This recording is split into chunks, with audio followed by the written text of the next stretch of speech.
وقت بنده قصد گناه می کند، جوانان من خوب گوش کنید، وقت بنده قصد گناه می کند ولی انجام نمی دهد، الله به فرشتگان میگه چیزی نوشته نکنی، باز چیزی نوشته نکنی در نامه بندی.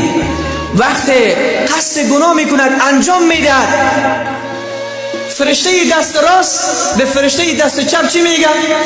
میگه صبر کن یک چند دقیقه، شاید توبه کند، صبر کن شاید نماز بخواند، صبر کن نوشته نکنی. 6 ساعت انتظار میکشد، نوشته نمیکند هر گناهی که تو انجام میدهی، باز بعد از 6 ساعت که توبه نمیکنی 1 تا گناه نوشته میکنه. ولی وقتی قصد کار نیک انجام میدهی، قصد کار نیک را میکنی، هنوز انجامش ندادی، الله میگه نوشته کنیم ببندیم، نوشته کنیم.